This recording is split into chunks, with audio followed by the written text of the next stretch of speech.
နေ့ဒီဇင်ဘာ25ရက်နေ့မှာဆိုရင်တော့ကျမတို့ရိုက်ကူးရေးအဖွဲ့တွေဟာကုတ်ထိပ်တံတားနာကိုရောက်ရှိလာပါပြီ။မကြခင်မှာကုတ်ထိပ်တံတားကြီးကိုကျမတို့ဖြတ်သန်းတော့မှာဖြစ်ပါတယ်။ကုတ်ထိပ်တံတားဟာဆိုရင်မကြသေးခင်ကာလက TNL အစံပတ်အဖွဲ့ရဲ့မိုင်းထောင်ဖျက်ဆီးခြင်းကိုခံခဲ့ရတဲ့ရှေးဟောင်းသမိုင်းဝင်တံတားတစ်ခုဖြစ်ပါရဲ့ရှင်။ဒီတံတားကြီးကို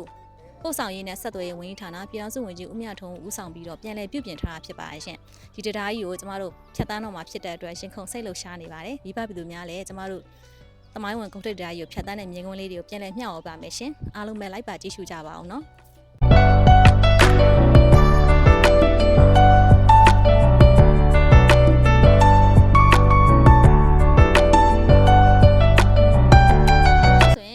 အဖွဲ့သားတွေအားလုံးဟာကုတ်ထိပ်တံတားပေါ်ရောက်ရှိနေပါရဲ့ရှင်ဒီတံတားကြီးပေါ်မှာရောက်တဲ့အခါမှာခန်းစားချက်ကတော်တော်ကိုကျင်းထဲမှာတက်လက်လက်ဖြစ်ပါတယ်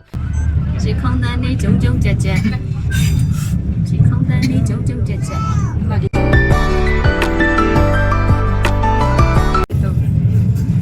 ကုတ်ထိပ်တံတားရဲ့တစ်ဖက်မှာဆိုရင်လည်းအင်မတန်လှပတဲ့တောင်တန်းကြီးတွေရွှေရင်းတွေကိုမြင်တွေ့ရမှာဖြစ်ပါတယ်ရှင်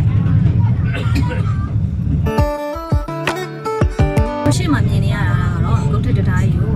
ပြန်လည်ပြည့်ပြည့်နေကြတဲ့လူသားပြည်သူတွေဟာဆိုရင်အားယူနေတာဖြစ်ပါတယ်ရှင်ကုတ်ထိပ်တံတားကြီးကိုဖြတ်တန်းရတာဆိုရင်ကြီးစားစကားပြောခံတကယ်သူရှင်းခုန်နေပါတယ်ရှင်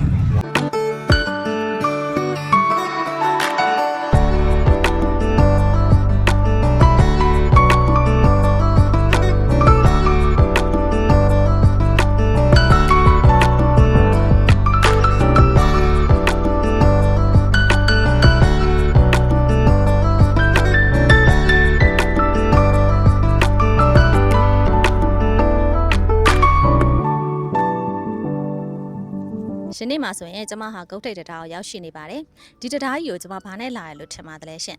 မြမမီရထားကနေပြီးတော့ခီးသွွားကဏ္ဍဖွံ့ဖြိုးတိုးတက်ဖို့အတွက်စီစဉ်ထားတဲ့ကုတ်ထိပ်ရှုခင်းကြီးအထူးရထားလေးနဲ့ရောက်ရှိလာတာဖြစ်ပါတယ်ဒီရထားခီးစဉ်လေးကိုကျမမိဘပြည်သူများနဲ့မိတ်ဆက်ပေးခြင်းပါတယ်ရှင်ကုတ်ထိပ်ရှုခင်းကြီးအထူးရထားလေးကိုပြင်းဦးလွင်ကနေပြီးတော့ကုတ်ထိပ်ကနေပြင်းဦးလွင်အသွားပြန်ခီးကိုမှလူ24ဦးလိုက်ပါနိုင်တဲ့ရထားစင်းလုံးတစ်ခုကို9,200,000ကျပ်တီကျတင်ပြီးတော့ငှားရမ်းနိုင်ပါတယ်ရှင်ခရီးစဉ်အသွားပြောင်းမှာလူတအုပ်ကို3,000သာကြားတဲ့ပါရဲ့ရှင်ဒီရထားလေးကိုစီးနှင်လာပြီးတော့ကုတ်ထိပ်တံတားရဲ့အလှအောင်ခန်းစားလိုက်ပါကျမောက်နိုင်ငံရဲ့သမိုင်းဝင်ရှေးဟောင်းတံတားကြီးနားမှာဆိုရင်တကယ်ကိုလှပတဲ့တာယာတဲ့ရှုခင်းတွေလည်းအများကြီးရှိပါတယ်ရှင်အလှတက်ပုံတွေလည်းအများကြီးရိုက်လို့ရပါတယ်ရှင်မြန်မာနိုင်ငံခီးသွွားဧည့်သည်တွေရောနိုင်ငံခြားသားခီးသွွားဧည့်သည်တွေပါလာရောက်နိုင်ပါတယ်ရှင်